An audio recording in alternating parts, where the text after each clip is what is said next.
வவுனியா நெழுக்குளம் கலைமகள் மகா வித்தியாலயத்தின் 125வது ஆண்டு நிறைவு விழா நேற்று வெகு விமர்சையாக நடைபெற்றது. இந்நிகழ்வின் சிறப்பு விருந்தினர்களில் ஒருவராக பிரஜைகள் முன்னணியின் செயலாளர் நாயகமும் பாராளுமன்ற உறுப்பினருமான ஜே ஸ்ரீரங்காவும் கலந்து கொண்டிருந்தார். வவுனியா நெழுக்குளம் கலைமகள் வித்தியாலயத்தின் 125வது ஆண்டு நிறைவு விழாவிற்கு சிறப்பு விருந்தினராக வருகை தந்த பாராளுமன்ற உறுப்பினர் ஜே ஸ்ரீரங்காவிற்கு அமோக வரவேற்பு அளிக்கப்பட்டது. இந்த நிகழ்வில் மற்றொரு சிறப்பு விருந்தினராக வடமாகாண ஆளுநர் மேஜர் ஜெனரல் ஜி ஏ சந்திரஸ்ரீயும் கலந்து கொண்டிருந்தார். பாடசாலையின் 125வது ஆண்டு பூர்த்தியை கொண்டாடும் நோக்கில் இதன்போது கேக் வெட்டப்பட்டது.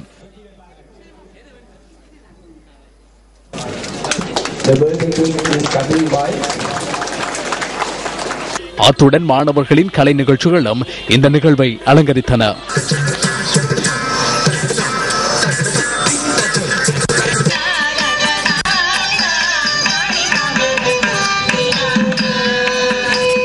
இந்த நிகழ்வில் வவுனியா மாவட்டத்தின் கல்வித்துறை அதிகாரிகள், பாடசாலையின் முன்னாள் அதிபர்கள், ஆசிரியர்கள், பழைய மாணவர்கள், பெற்றோர் உள்ளிட்ட பலரும் கலந்து கொண்டிருந்தனர். இதன்போது பாடசாலையின் அதிபர் ஒரு வேண்டுகோளை முன்வைத்தார். நாங்கள் ஒன்றிணைத்து ஒரே மண்டபத்திலே இன்று நாங்கள் பார்க்கின்ற பொழுது இந்த மண்டபத்திலே எங்களுக்கு முன்னால் ஒருவரும் இல்லை, பின்னால் இருந்து பார்க்கக்கூடிய இந்த சந்தர்ப்பம் இல்லாமல் இங்கு பெரியோர்கள் அமர்ந்திருப்பதை முன்னால் இருந்து பார்த்து மகிழ்ந்து அவர்களது கருத்துக்களை கேட்கக்கூடியவாறு அந்த மண்டபம் ஒன்றை அமைத்து தர வேண்டும் என்று அன்பாக வேண்டுகின்றோம். நெழுக்குளம் கலைமகள் மகாவித்தியாலயத்தின் பழைய மாணவரும் நாசா நிறுவனத்தில் பணியாற்றி வருகின்ற கிளைமன் ராஜேந்திராவும் இதன்போது கௌரவிக்கப்பட்டமை குறிப்பிடத்தக்கதாகும். நடந்த பாடையில் தான் இந்த கல்வியை ஆரம்பித்தேன். நான் இங்கு 1950ஆம் ஆண்டிலிருந்து 1954ஆம் ஆண்டு வரை படித்தேன். அந்த கல்விதான் எனது பின் பக்க இந்த கல்வி வளர்ச்சிக்கு உதவியாக இருந்தது. அதில் எனக்கு பெரிய பெருமை. இந்த பாடசாலை தொடர்ந்தும் சிறப்பான விதத்தில் சேவையாற்றி இன்னும் பல நூற்றாண்டுகள் வளர வேண்டும் என ஆசிக்கிறேன். இதன்போது பாடசாலையின் முன்னாள் அதிபர்களும் பொன்னாடை போர்த்தி கௌரவிக்கப்பட்டனர்.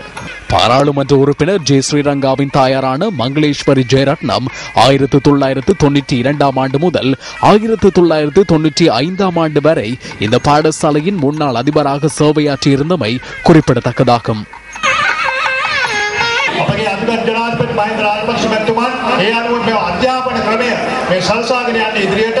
மதிப்பிற்குரிய ஜனாதிபதி மஹிந்த ராஜபக்சவும் இந்த கல்வி முறையின் ஊடாக எதிர்காலத்தில் இந்த சிறுவர்களையும் நாசா நிறுவனத்தில் உள்ள இவரை போல் உருவாக்கவும், சிறந்த இடத்துக்கு கொண்டு வரவும், சிறந்த பிரஜைகளை உருவாக்கவும் முயற்சிக்கிறார். அத்துடன் பாடசாலையின் அதிபரும் பாராளுமன்ற உறுப்பினர் ஜே ஸ்ரீரங்காவும் இந்த பாடசாலையின் வளர்ச்சிக்காக தேவைப்படுகின்ற கணனிகள் மற்றும் கல்வி நடவடிக்கைகளுக்கான கட்டிடங்களை அமைத்துக் கொடுக்குமாறு கோரிக்கை விடுத்தனர். எதிர்காலத்தில் நாம் அதன் பொருட்டு கல்வி அமைச்சுடன் இணைந்து அமைச்சின் செயலாளரூடாக தேவையான உதவிகளை பெற்றுத் தருவோம் என இந்த சந்தர்ப்பத்தில் கூற விரும்புகிறேன்.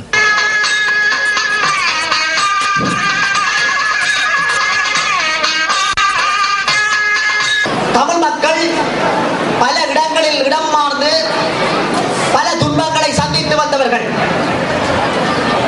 அவர்கள் தங்களது அரசியல் உரிமைகளுக்காக உயிர்களை தியாகம் செய்தவர்கள். அவர்கள் உரிமைகளை இழந்தவர்கள், உடைமைகளை இழந்தவர்கள், உயிர்கள் இழந்தவர்கள், உயிர்களை கூட துச்சம் என்று மதித்தவர்கள். தலை குனிந்து வாழ்ந்த சமூகம் அல்ல எமது சமூகம், தலை நிமிர்ந்து வாழ்ந்த சமூகம். ஆனால் இன்று தேவையில்லாத ஒரு இடமாற்றத்துக்கு நாங்கள் தடுமாற்றமாக இருக்கிறோம். இடமாற்றத்தை கண்டு தடுமாறிய சமூகம் அல்ல நாம். பல இடங்களையும் குடியிருப்புகளையும் விட்டு இடமாறிய சமூகம். இன்று அரசு அதிகாரிகள் இடமாற்றத்துக்கு தடுமாறும் ஒரு சமூகமாக மாற்றி வைத்திருக்கிறார்கள். தயவு செய்து அரசு அதிகாரிகளை அரசு அதிகாரிகளாக வேலை செய்ய விடுங்கள். வவுனியா மாவட்டத்தில் 125வது ஆண்டு நிறைவை கொண்டாடும் முதலாவது பாடசாலையாக வவுனியா நெழுக்குளம் கலைமகள் மகாவித்தியாலயம் விளங்குகின்றமை குறிப்பிடத்தக்கதாகும்.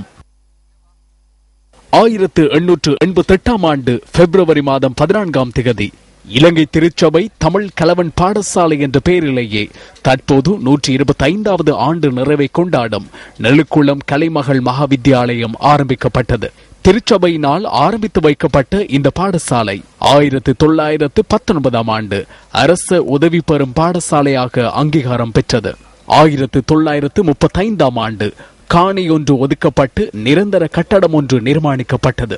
1978 ஆண்டு கல்வி பொது தராதர சாதாரண தரத்திற்கு முதல் முறையாக இந்த பாடசாலை மாணவர்கள் தோற்றியிருந்தனர். இந்த கால பகுதியில் பல அதிபர்கள் கடமையாற்றியிருந்தனர். 90ஆம் ஆண்டு ஏற்பட்ட இடம்பெயர்வின் காரணமாக இந்த பாடசாலை தற்காலிகமாக இயங்கி வந்தது. 1992ஆம் ஆண்டு கால பகுதியில் மீண்டும் நெழுக்குளம் கலைமகள் மகாவித்தியாலயத்தில் இந்த பாடசாலை இயங்க தொடங்கியது. இந்த கால பகுதியில் திருமதி மா ஜெயரட்னம் பதவியேற்றதன் பின்னரே இந்த பாடசாலை வளர்ச்சி பாதையை நோக்கி செல்ல ஆரம்பித்தது. அதனை அடுத்து பல அதிபர்கள் கடமையேற்றதுடன் 2008ஆம் ஆண்டில் தற்போது அதிபராக உள்ள எஸ் அமிர்தலிங்கம் தலைமையில் 90 ஆசிரியர்களையும் 1975 மாணவர்களையும் கொண்டு இந்த பாடசாலை வீறுநடை போடுகிறது.